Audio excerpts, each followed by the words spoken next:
6:39. May problema ka ba sa batas? Hihimayin yan ng Panyera ng Bayan, Attorney Rina Seco sa Usapang Legal. Usapang Legal.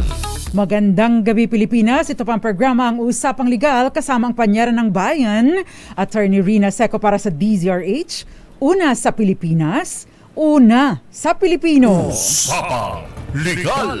At 13 po sa buwan ng Pebrero 2025.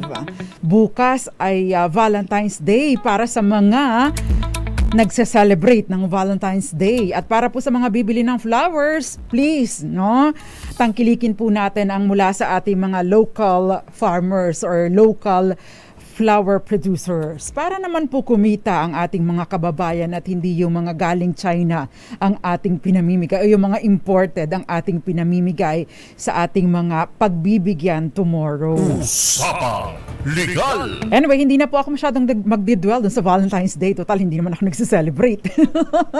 Bitter ba? Anyway, maganda po ang ating talakayan tonight dahil nga po naipangako ko sa inyo yung ating talakayan para tungkol sa pagsesettle ng estate ng namatay. Usapang Legal. Kapag ka po sinabing estate, ito po yung kabuuan ng mga naiwang ari-arian ng isang taong pumanaw na.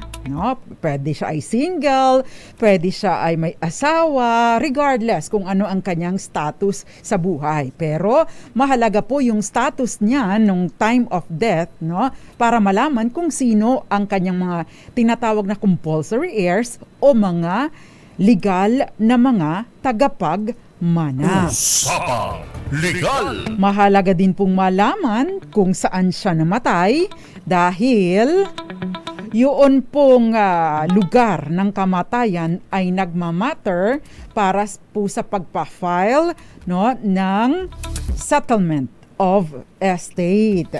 At mahalaga din pong malaman kung nasaan ang kanyang mga ari-ariang naiwan, lalo na po yung mga real properties o mga properties na nirerehistro, lalo na lupa't bahay, condominium unit, o kaya naman ay apartment, o kung ano pa man, or lupa lang, yun. Usapang Legal.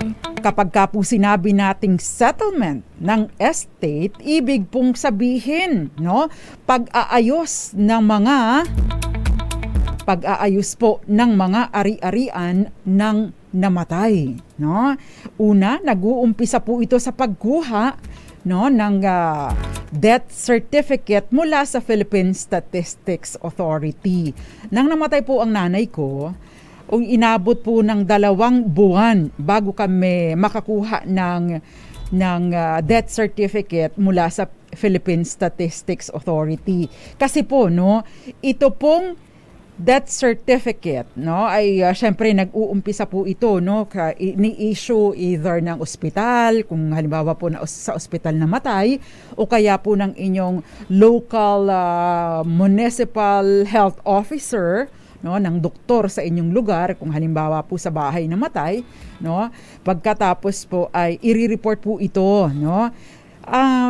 minsan nadidelay or mas matagal natin bago makuha ang death certificate dahil matagal magproseso ang local civil registrar. Mula po kasi sa local civil registrar, dinadala or tinatransmit ito sa Philippine Statistics Authority for purposes of settlement of estate.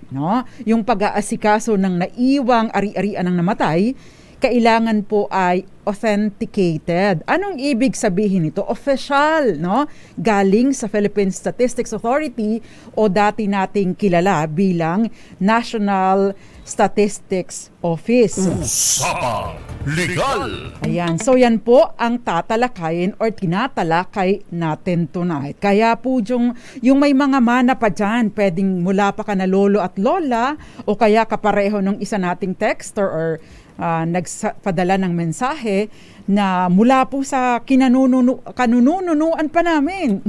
Ilang nuno na yon or ilang ninuno na yon. Baka ito ay ninuno sa alak-alakan pa or ninuno sa talampakan. medyo mahaba-haba pong proseso. And FYI, isa po ito sa mga pinakamahal, no? Pagdating sa mga attorney's fees, dahil ang sinasabi po ng yung guide mula doon sa IBP, no, 10% of the total value.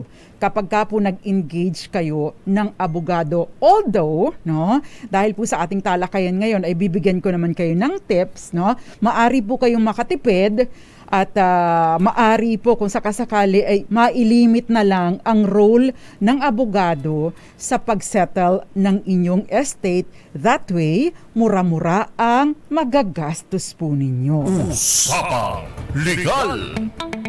Okay, so ipadala po ang inyong mga mensahe sa 0919-2826485. Kumukuha po ako or nagbabasa po ako ng mga mensahe dyan. Kaya minsan mapapansin ninyo, hindi ninyo nakikita doon sa ating feed ng DZRH TV 4K livestream sa YouTube o kaya naman ay sa DZRH News or DZRH News Television dahil other than those platforms, no, those pages, meron pa po tayong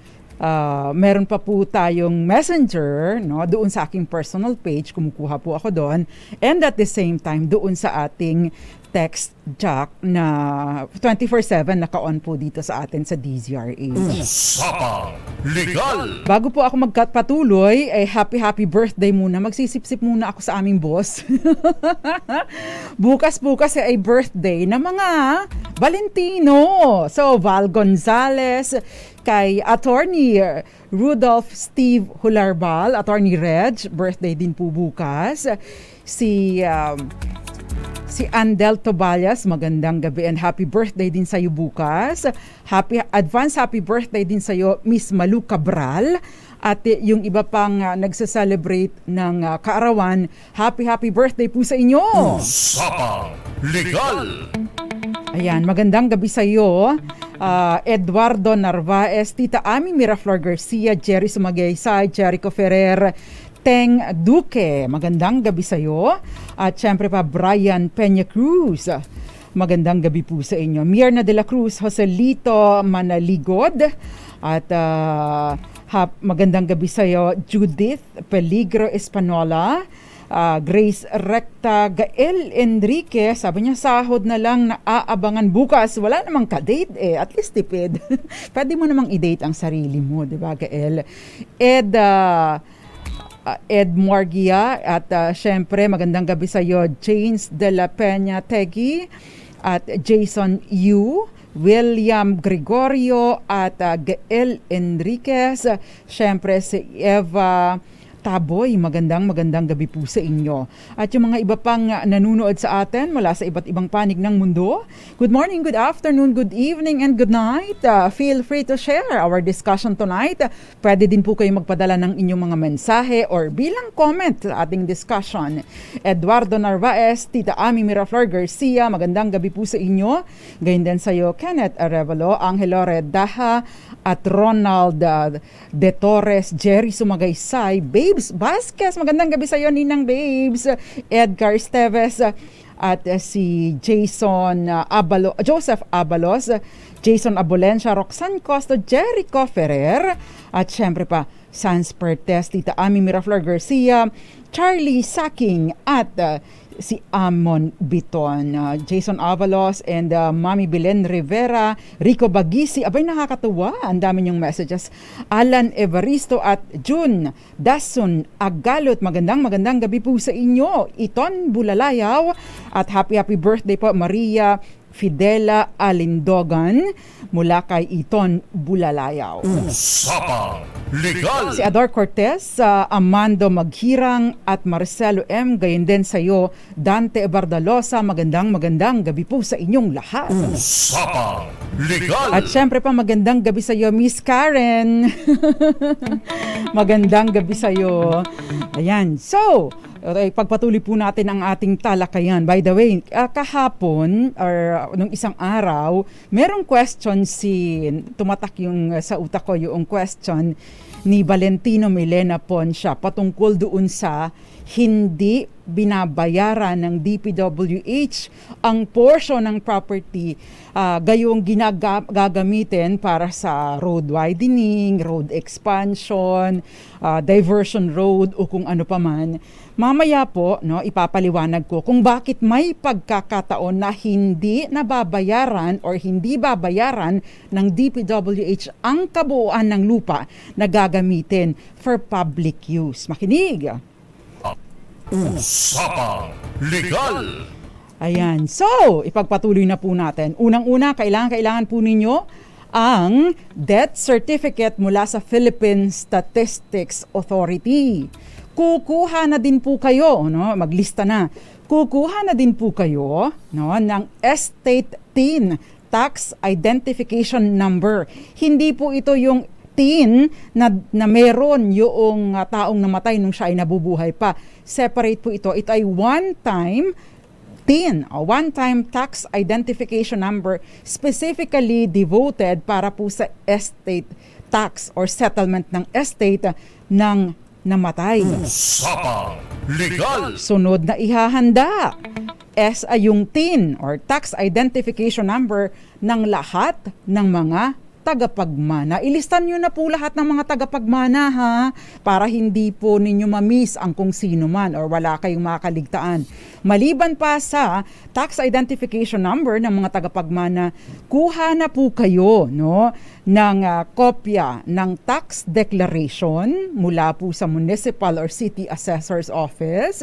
Kukuha na din po kayo ng certified true copy ng titulo ng property na bumubuo doon sa estate ng namatay. Wala po dapat na makaligtaan, Dapat po lahat ng ito, lahat ng kanyang ari-arian na lupa at bahay, whatever, lahat po ito ay meron kayong kopya ng titulo or kung wala pa pong title ang property dahil unregistered, yung tax declaration.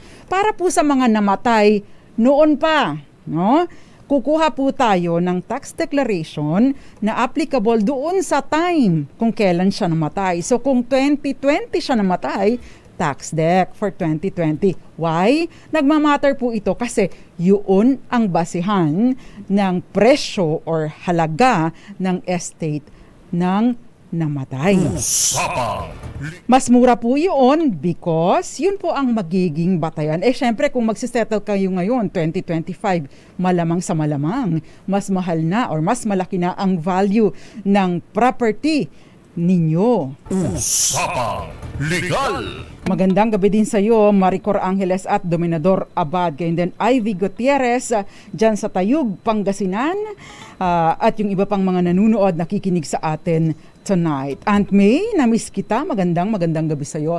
Magbabalik po tayo ilan po muna mga paalala para ipagpatuloy po natin yung mga importanteng detalye para maihanda na po ninyo ang settlement ng estate at later on para maklipat ang title or registration ng property ng inyong mga minana sa inyong pangalan. At take note po napaka-crucial ng June 14, 2025 dahil dyan po magtatapos yung estate tax amnesty. Kung hindi po ninyo aasikasuhin, yung settlement ng estate ng mga yung mga magulang, ay mahal ang babayaran ngayon. Let's take advantage of the estate tax amnesty. Magbabalik pa po ang programang Usapang Legal kasama ang Panyera ng Bayan, Attorney Rina Seco, dito lang po sa DZRH.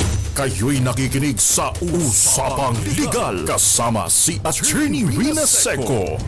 Sa Usapang Legal kasama si Attorney Rina Seco. Usapang Legal.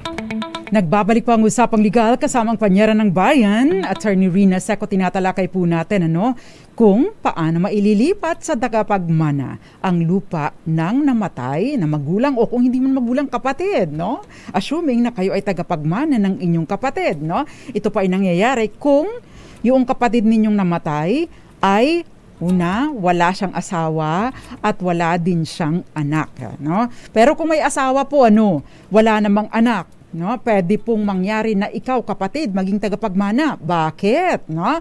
Kasi po, kapag ka po ang isang taong may asawa ay namatay, pero wala po siyang anak, yung tagapagmana o tinatawag na compulsory heir niya po ay ang kanyang asawa at ang mga magulang in default of the parents, no? Kung wala na pong magulang, maghahati ang asawa at ang mga kapatid ng namatay. Usapang Legal. Pero bago po yan, meron po muna tayong report dahil Malacanang itinangging pinagbitiw si Secretary Bautista sa DOTR dahil hindi kontento sa performance nito. RH14, Let Narciso, magandang gabi sa iyo, Let.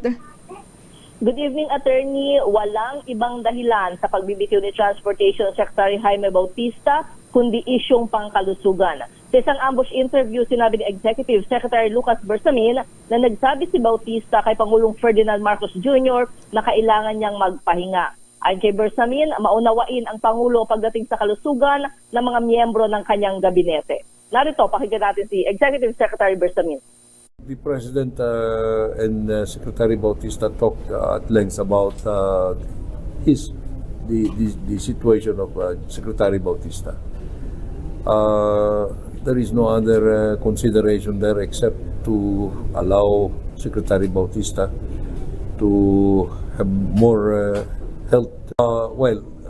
I do not know yet, kung how true they are or if there is any basis, but usually speculations are always there. Hindi naman namin pwedeng sabihin sa inyo until na nangyari na yan because we do not have compelling reasons, but speculations are rife, so we just cannot dignify speculations. Yan naman, Attorney, ang sagot ni Executive Secretary Bersamin sa tanong kung may susunod pa bang magre-resign sa gabinete. Sabi niya hindi niya alam. Palagi namang nariyan ang mga espekulasyon pero hindi nila ito maaaring sabihin hanggat hindi nangyayari. Ito si Let Narciso para sa DZRH. Una sa Pilipinas, una sa Pilipino. Maraming salamat sa iyo, Let Narciso. Usapang Legal. Okay, pagpatuloy po natin ang ating talakayan, may kinalaman sa mana kung paano nga ba maililipat sa takapagmana ang lupa ng namatay na magulang o kung sino mang namatay, no? Yung kanyang mga compulsory heirs doon po malilipat. By the way, muling paglilinaw, ang pagmamana po ay hindi nangyayari kapag ka naglilipatan ng mana. Ang pagmamana ay nangyayari sa oras ng pagkamatay. So for example, ako ay mamatay ngayon, 7 o'clock in the evening. By 7, pagkalagot ng hininga ko, ang aking mga legal na tagapagmana na ang nagmamay-ari ng property ko kung meron man, no? Halimbawa lang 'yon, wag muna ngayon. Hindi pa ako ready, no? Pero kapag po ganito, bagaman at hindi mailipat ito sa aking mga tagapagmana, no? Ito po ay kanila na. It's just that hindi na ililipat ang registration or title ng property sa mga tagapagmana hanggat hindi nasisettle ang estate. Ayan. Usapang Legal. Miss Joy Garimbao dyan sa Michigan at syempre pa mga nanunood sa atin. Si Eduardo Narvaez, magandang gabi sa iyo. George Cuenca, Rodora, Heidi Serino, Avelino Abordo, gayon din sa iyo Cora Caburaw at Archie Valencia, Josephine Garimbao, Henry Dolohan dyan sa Botolan, Sambales, Cesar Patrache, Dominador Abad, magandang gabi sa iyo and syempre pa sa iyo Maricor Angeles. Nanunood din sa atin dyan sa Makati, mga Makati boys and girls. Magandang gabi, Joan Brito, Willie Navarro, Albert Pazon, Ed Turingan, at syempre pa ang pinakagwapo, JB Turingan. Magandang gabi din sa iyo, Sanser Pertes. At happy belated birthday, gayon din sa iyo, Judge Cheryl Alomia Macapagal at Pearl Bonnevie, mga classmates ko ito nung college dyan sa UST. Happy birthday sa inyo. Usapang legal. Okay, pagpatuloy po natin. Before we pause for commercial, binanggit na natin ano yung mga kailangan. Death certificate, estate TIN ng namatay, TIN or tax identification number ng lahat ng kanyang mga tagapagmana. Syempre pa yung tax declaration na applicable doon sa taon na siya ay namatay, no? Kung 2010 namatay, yung tax deck ng property nung time na namatay siya, taon na namatay siya. At syempre pa yung kopya ng yung certified true copy ng title ng property. Yan. Yun po ay mga mahalaga. Usapang legal. Kapag meron na po kayo nito, mag-execute na po kayo. Huwag na po kayong punta sa lawyer, por favor. Bakit? Sa halip na malaki-laki ang mana ninyo, ay mababawasan pa because syempre may mga gastos ito. Hihingi pa si attorney ng porsyento. Pangatlo, ang korte may bahagi din dito. Bakit? Mahal po ang filing fee. So sa halip na malaki-laki ang share ninyo, mababawasan pa po ito. Usapang legal. So kung sabihin ng abogado ninyo, 10% para sa akin, di ang laki na nang nabawas, lalabas nan. Kung halimbawa 11 kayong tagapagmana, 10% nabawasan, no? Malaki pa ang na-share, mas malaki pa ang share ni attorney kaysa doon sa share mo. Kaya as much as possible, magkasundo-sundo kayo. Kung may utang po itong namatay, bayaran na po muna ninyo para hindi na maging issue pa kasi later on, pwede po, na magsampa ng kaso itong creditor para makasingil mula dun sa estate ng namatay. Usapang legal. Ayan. So, maliban pa po dyan, kapag ka po nag-gather na kayo o nagsama-sama na kayo mga tagapagmana, kayo po ay magkasundo na dahil nga po meron kayong meron kayong inventory ng mga ari-arian. By the way, kasama po dyan yung iba pang mga, say for example, merong shares of stocks, kasama din po ito. So, magkasundo na po kayo, dapat po ay maging patas ang hatian kung kayo ay pareho ang status, legitimate or marital children. Kung non-marital, ibig sabihin may anak sa labas, or hindi ka salang magulang, merong legitimate at merong illegitimate, yung share po ng illegitimate or non-marital child ay katumbas ng 1/2 ng share ng isang tagapagmana. So for example, ako, Rina Seco, entitled ako sa 1,000,000. Kung may kapatid po ako sa labas, kung nagkataon, 1,500,000 ang share ng aking kapatid sa labas o yung non-marital child. Usapang legal. Pagkasunduan nyo na lang po ito ayon doon sa isinasaad sa batas. Huwag na kayong maglamangan because, yun pong maglalamangan kayo, magkakaproblema din kayo later on. Why? Unang-una, yung halimbawa, mas malaki ang napunta sa'yo, meron ka pang donor's tax na isi-settle. Bakit? Kasi sabi sa batas, pantay-pantay, patas ang pagmamana. And therefore, kung ang isang tao o ang isang sa tagapagmana ay nakatanggap ng mas malaki doon sa hatian, yung pong sobra, doon sa kanya dapat na matanggap, subject po ito sa donor's tax. Usapang legal. Miss Maria Teresa Lazaro, na miss kita pero happy Valentine's Day din sa'yo. Yan, lilipas din yan. Sherwin Agamata, Marivic Marzan, Odette Osales, at syempre pa Maria Fe Sisdoiro, magandang gabi sa'yo. At Maricor Angeles, marami pang mga nagme-message. Thank you very much. Usapang legal. Ngayon, pag meron na po kayong inventory, magkasundo-sundo na kayo ng patas na hatian. Kung halimbawa hindi magkasundo na, yan ang akin, hindi ito ang sayo, Although wala namang issue kung malaki o hindi, Basta patas. Ang gusto lang makapwesto dun sa mas maganda dahil malapit sa kalsada. Ang gagawin po ninyo, draw lots. I-raffle po ninyo dahil pagdating ninyo sa korte at hindi pa rin kayo magkasundo, ganun din, no? Raffle lang din. I-draw lots lang din po. So, pareho lang din ang mangyayari. Dapat lang tanggapin kung ano ang matanggap doon sa bunutan para hindi na po lumaki ang gastos. Usapang Legal! Kapag ka po ganito, dito po ninyo kakailangan ng serbisyo ng abogado. O pwede din kung merong nakakaalam sa inyo, no? Pwede din kayong tumingin ng template na, no, gagawa na kayo ng deed of extrajudicial settlement of estate with partition. Isalin nyo na po yung partition, no? Magpapasurvey na din kayo ng property, no? At pagkatapos, ipapapublish po ninyo, ano, itong deed of extrajudicial settlement of estate with partition sa newspaper of general circulation for 3 times, no, for 3 consecutive weeks. So 3 beses sa 3 linggong magkakasunod.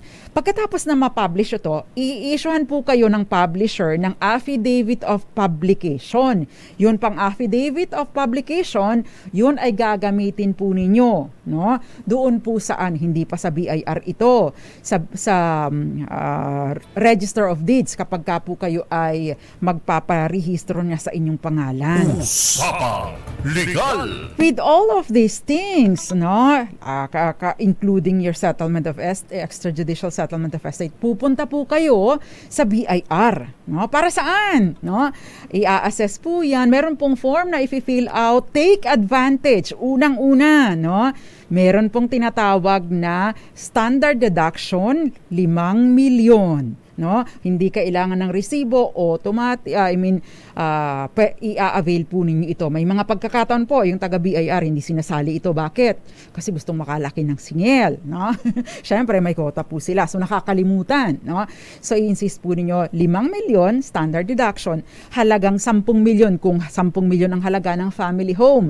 Pero yung family home po na ito, pwedeng mas mababa sa 10 milyon. Bakit? Depende sa value ng family home. So yun po, aawas doon sa pagbabasihan ng estate tax. So, yung halaga ng buong property, lahat ng ari-arian, minus 5 million, minus yung halaga ng family home, yung matitira, yun po ang inyong, yun po ang halaga ng pagbabatayan ng 6% estate tax. Usapang Legal! Ayun, so 6%. Ngayon, no, maari pong mas mataas ang bayaran ninyo kung, no, halimbawa ay matagal na itong property, matagal na namatay yung may-ari, no? Pagkatapos hindi po ninyo isi-settle bago mag June 14, 2025. Bakit? Bago po ang train law noong 2017, yun pong estate tax ay nagbabatay, tumataas, no, mula 5% pataas, depende sa value ng property. Ngayon with the train law, sinabi po 6%, no?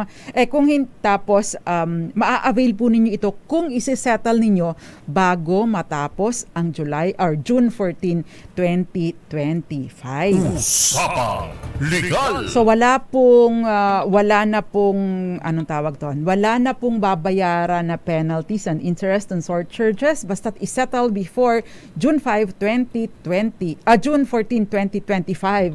Now, kung hindi ninyo isisettle, babalik kayo sa dating rate na 5 to 24%, no?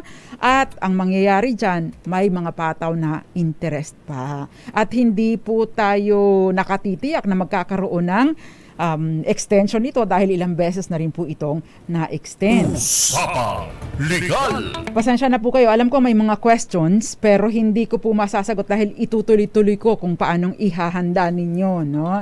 Mag-entertain po ako ng questions maya-maya, no?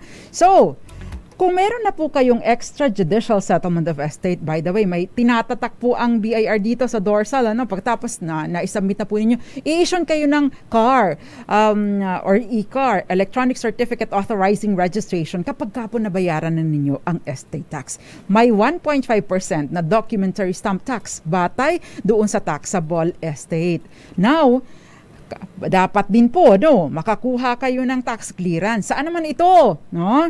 Doon po sa local government unit. Ito po yung sa city or municipal or provincial assessor's office. Usapang Legal. By the way, wag pong kalilimutan na lahat dapat ito ay kasali. Kung halimbawa po namatay si nanay dito sa Maynila, pero may property siya, yung ibang property ay nasa, say for example, nasa Marinduque, kailangan po ng certificate, dito po kayo magsisettle sa Maynila, pero kailangan po ng certificate of total land holdings mula sa Marinduque, dun sa kung saan siya talaga nakatira before, kung saan may property, at saka po dito sa Maynila para lahatan gusto po ng BIR complete. Usapang Legal. Ayan. So, pagkatapos po nito, bibigyan na po kayo, maari na po kayong magproseso. Pag nakakuha po kayo kasi dapat may patunay kayo na nabayaran ninyo ang amilyar. And take note, may amilyar po tayo, amnesty sa amilyar na hanggang 2026. So, pwede ninyong i-avail yun. Makakatipid. So, 2 amnesty. So, once na meron na po kayo, i-issue kayo ng e-car or car, hindi po yun agad-agaran ilang araw din po yun, minsan 2 weeks, or minsan 20 days, dahil po syempre, pumipila din tayo sa BIR. Pagkatapos niyan, pupunta tayo sa Register of Deeds, dala-dala na itong mga dokumentong ito, pati yung original po ng kopya ng titulo. Bakit? Kasi yun pong kopya ng titulo na ito, hindi na po yun, i-issue po kayo ng bago, pabor doon sa mga tagapagmana. So kung ilan po yung tagapagmana at ilan yung maghahati, yan po ang ICA, ayun po ang ganun din po ang dami ng ICAR. But may pagkakataon ang nangyayari po, dahil walang partition, ipinapangalan sa lahat ng tagapagmana ang isang titulo. Why? So you become co-owners. At saka later on pa kayo magpa-partition. Usapang Legal. Ayan. So gaano katagal ang title? 2 buwan o higit pa. Ayun. So yun po ang proseso sa pagsesettle ng estate. Usapang Legal. Ay, attorney, paano nagsalin lahi na? 6 na ang namatay. 6 na sali na ito. 6 ang settlement ninyo. Kaya hindi po dapat na pinatatagal. Usapang Legal. Ang tanong, attorney, ano po ba ang gagawin kung ang lupa ay nakapangalan pa sa kanununuan pa? Hindi pa din po alam ng mga maghahati kung kailan namatay. Ano po ang gagawin? Siyempre, ititrace po ninyo, Ititrace po ninyo sino yung mga heirs nito. Yung original ng mga heirs, kasi sabi nyo, nuno pa, hindi naman nuno sa punso. But ititrace po ninyo, kung sino yung mga original na sumalo, tapos dapat doon masettle, yung mahirap pagka nagsasanga-sanga na po ang hirap ng settlement kapag kaganito. Usapang Legal. Tapos dadaan po kayo sa proseso ng mga ito. Mary Ann, ano po ang gagawin kapag ang title ay nasa name pa ng magulang pero patay na ang ama, na iwan pong buhay ang asawa, yung ina po namin, at may 3 anak na lahat po ay may asawa na din? Pwede po papartihin ng lupa kahit buhay pa ang ina, Kung ang property po ay conjugal or bahagi ng absolute community of property, Mary Ann, bago kayo magparte-parte sa mana, magpaparte muna yung mag-asawa. Isa kalahati para doon sa namatay at kalahati para doon sa naiwang asawa. Ibig sabihin yung kalahati na doon na napunta sa naiwang asawa ay bahagi ng share niya sa conjugal or absolute community assets, at yung kalahati nun, yun ang pagmamanahan ng kanyang mga compulsory heirs. Kasama doon ang nanay ninyo. Ayan. Usapang Legal. May estate tax po ba na dapat bayaran sa lahat ng lupa ng lolo namin? Hindi ba pwede na sa lupa na tinitirahan lang namin ang babayaran? Ay hindi po. Dapat po ay total, lahat. Hindi pwedeng piliin mo, ito lang muna ang isi-settle ko. Hindi po atado. Hindi po, dapat po ay sabay-sabay. In fact, hihingan po kayo ng Certificate of Total Land Holdings. Ayan. Merong question si Orsolita Arago. Good evening po, attorney. 5 po yung heirs ng parents. Pag yung isang heir ay namatay, 6 ang anak niya. Need po ba ng teen noong 6 o pwedeng yung panganay na lang? lahat po ng mga heirs noong kapatid na namatay. Yan, kasama po sila doon. Pero ganito po meron pong tinatawag na may tinatawag na wait lang ha. May tinatawag po na per capita at may tinatawag po na per star piece. Ano pong ibig sabihin nito? Yung pong per capita ay kung ilang tao yung original na tagapagmana, anak, no? So ibig pong sabihin 5 pong magkakapatid, no? Namatay ang isa, pero dahil yung namatay na isa ay meron pa siyang mga anak, divided by 5 pa din, no? Hindi ninyo pwedeng iitsapera dahil namatay na. Ang mangyayari doon, yung 1/5 na para sana dun sa namatay, ay yun namang 1/5 na yun ang paghahatian noong sabi ninyo 6 na anak. No? So yun ang paghahatian nung 6 na anak, yung 1/5 na yun. Yung 4, yun po ang share ng mga kapatid, yung anak nung namatay. Usapang Legal! Magandang gabi sa iyo, Maricel Galang Lepago, at syempre pa sa iyo, ang dami pang Mami ni Miggy, magandang gabi. Chris Baliwag, Florence Regado, Nelsie Esler, magandang gabi po sa inyo. Steve Tanod, salamat sa mga legal na ideas. Isa yan sa mga topics na inaabangan ko. Thank you very much. Noel Salinas, kung ang ibebenta na po na lupa, yung lalaki patay na, babae na lang ang buhay, merong 4 na anak, ano po ba ang document? Deed of sale po ba? Diretso. Settlement of estate kung ibebenta po, ano? Settlement of estate with deed of sale. Yan. Usapang Hindi po makakalusot, no, sa settlement. Bakit? Kapag ibinenta ninyo ito na hindi na settle ang estate, ay yung buyer kawawa. Bakit? Hindi niya marirehistro. Kakailangan pang isettle muna ang estate.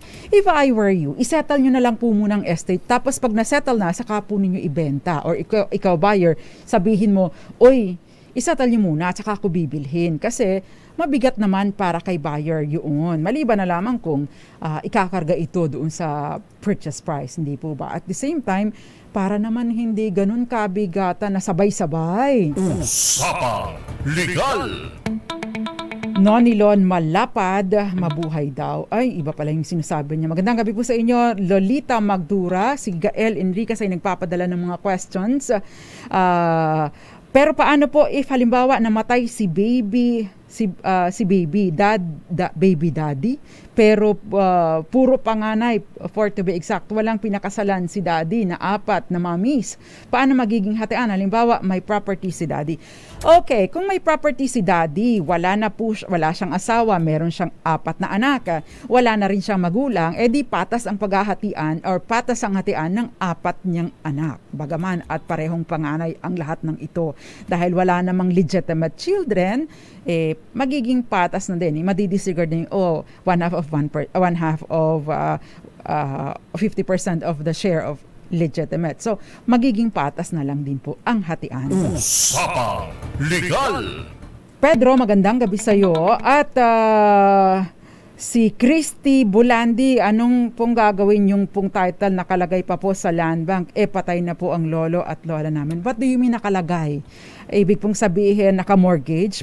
Kung naka-mortgage po ang property, kaya nasa land bank, isi-settle po muna ninyo yung pagkakautang sa land bank. Ibig sabihin tutubusin po ninyo pagkatapos saka po ito isi-settle. Or pwede din namang i-settle na ninyo pagkatapos saka po ninyo tubusin. No? Hindi po ninyo malilipat sa inyong pangalan ang properties na ito kung hindi po ninyo isi-settle yung pagkakautang. Usapang Legal! Magbabalik pa po ang Usapang Legal. Noel Salinas, sasagutin ko ang question mo at syempre yung mga pinadala pa ni Miss Gael in screenshot. Thank you very much, Miss Gael, sa iyong assistance. Magbabalik pa po tayo. Ilan po muna mga paalala nakakatuwa. Keep your questions coming. Diyan lang po muna kayo. Kayo'y nakikinig sa Usapang Legal kasama si Attorney Rina Seco. Usapang Legal! Nagbabalik po ang Usapang Legal kasama ang panyera ng bayan, Attorney Rina Seco. Tinatalakay po natin kung paano maililipat sa tagapagmana ang lupa ng namatay na magulang. Earlier, tinalakay na po natin ano ang kailangang ihanda at syempre kung paano ninyo ito gagawin. May question dito, magkano ang magagastos sa pagpapapublish. Yun pong last, no? At mayroon din nagtatanong dito, totoo po bang nag-handle kayo ng ganito? Yes. Meron na po akong mga na-handle, several estates na ang namatay na-handle ko, no? Yung isa, billion ang halaga. Yung isa ay maliit lang, nasa 21 million. Marami na po eh. Yung iba, tawag doon, nasa 5,000 lang ang binayaran because naka-avail ng amnesty. Yung iba naman ay yung last na nasettle ko doon sa Marinduque, nasa 76,000 yung binayaran niya. So medyo malaki-laki rin po. At malaki pong bagay yung ating settlement, yung pong ating amnesty. So yung question po ni Luisito Abad, pwede po bang dibigyan ang anak namin sa lupa na nasa pangalan namin para magamit namin ang ano bang ibig mong sabihin ninyo? Kung halimbawa kayo ang tagapagmana, no, hindi ninyo bibigyan, actually wala po kayong obligasyon na bigyan ang anak ninyo kung ito po ay mana ninyo at tinanggap ninyo ngayon, no. Magmamana lang yung anak ninyo, magkakaroon lang ng karapatan ng anak ninyo later on kapag ka po kayo ay namatay na. I hope matagal pa ito. Ngayon, kung halimbawa sinasabi niyo pag namatay ako, bibibenta ko na ngayon yung pag namatay ako, wala na ang anak ko. Pwede naman po mangyari iyon, no? Pero meron pong mga anong tawag doon. Kung may maiiwan po, yun po ang kanyang yun po ang matatransfer sa kanya. Or may pagkakataon naman na may property kayo, tapos may salbahe ang anak ninyo, merong sapat na batayan para i-disinherit, pero kailangan po ito ay in writing at mapatunayan ninyo na ito nga ay may sapat na basihan. Usapang Legal! Sansuhoya, yun pong lupa na nakapangalan sa lolo tapos inilaan ito sa dalawang anak na babae. Di nila inasikaso na ilipat sa pangalan nilang dalawa. Tapos namatay ang isang anak may dalawa. Ano po ang prosesong dapat gawin sa paglilipat? Isisettle muna yung kay lolo. Tapos saka pa lang po yung mga tagapagmana nung namatay, yun po ay magsisettle. So bali dalawa pong proseso. Usapang Legal! Okay, si Badria Nangki, shout out sa Al-Wadi, Saudi Arabia. Magandang gabi po sa inyo. At shout out si Christy Bolandi. Ano po yung gagawin? Yung pong title nakalagay pa po sa okay, nasagot ko na pala. Merong question si Ditas earlier. Attorney, paano po kung yung mana naming magkakapatid ay nabili ko po yung iba? Kaso namatay na po sila at hindi pa na-transfer at hindi pa rin po nasa divide. Ibig pong sabihin, by the way, may pagkakataon po na bagaman at hindi na-transfer na settle na yung estate. Hindi lang nagtuloy-tuloy sa registration. No? May pagkakataon na issuehan na ng e-car or car. So kapag po na-issuehan na kayo ng car, tapos sabihin ninyo matagal na ito or nawala na, pwede po pa rin po kayong mag-request. Dati kasi hanggang 5 taon lang ang kumbaga ay validity ng car. Pagkatapos magre-request ulit po kayo. Pero hindi nyo na kailangang isettle ulit. But ngayon, hindi na po nag-i-expire. Wala na pong expiration yung car. Kung nasa ganitong sitwasyon na po kayo, no, Miss, nasaan na nga ba yung kanino bang question, Miss Ditas, hindi na ninyo kailangang isettle ang estate. Doon, hindi na ninyo kailangan pang isettle ang estate doon sa una, no? Sa unang namatay. Ngayon, yun pong mga I hope, no, Miss Ditas, yung bentahan sa pagitan ninyo at ng isa pang kapatid ninyo na namatay ay documented. Dahil kung hindi, ibig ko sabihin may deed of sale at maayos at na-notarize at nabayaran ng capital gains tax. Dahil kung hindi, you will be at the mercy noong mga tagapagmana niya. Dahil sila, isisettle niya ang estate, pagkatapos saka pala mag-execute sila ng deed of sale pabor sa inyo because, no, hindi po papayag ang BIR na sasabihin ay namatay na po noon gagawa na lang po namin ng deed of sale ngayon ulit. Hindi po, kailangan ma-settle pa ang estate. Kaya make sure na bago po ninyo bilhin, maayos ang proper documentation. Usapang Legal! Miss Vic Simbre, magandang gabi po sa inyo. Meron pang question dito with 1 minute left. Evelyn Nipomosen, magandang gabi. Romeo Herong, magandang gabi po sa inyo. Chris Baliwag, Florence Regalo, at maraming iba pa. Cora Caburaw, Lynn Castañeda, Irene Almodovar. Ask ko lang po, attorney, yung house namin naka-name sa Mr. ko. Paano po yung estate?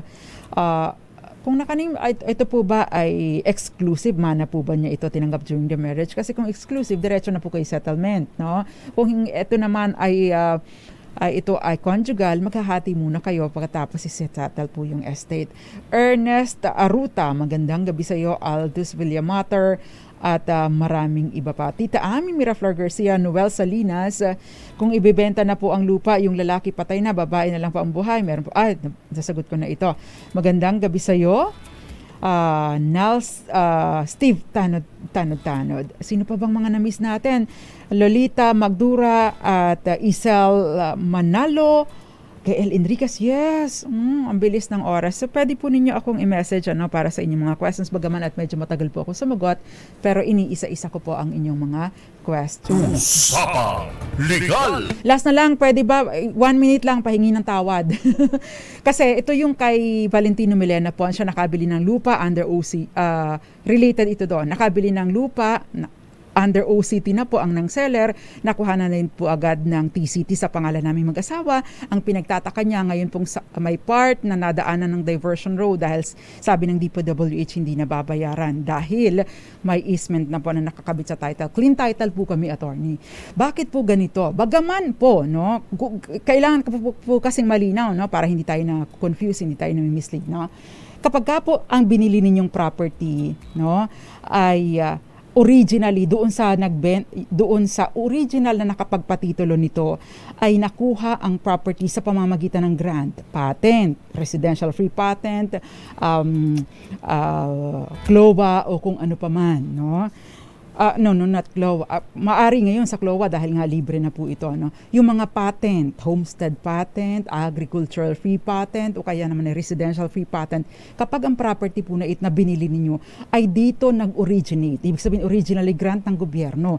Kahit pa nagpalipat-lipat na ito sa kung kani-kanino at nagkaroon na ng transfer certificate of title, hindi po, kung sakasakaling dadaanan ito ng project ng gobyerno, hindi po ito kasali sa babayaran for just compensation. Bagaman at pwede niyong sabihin na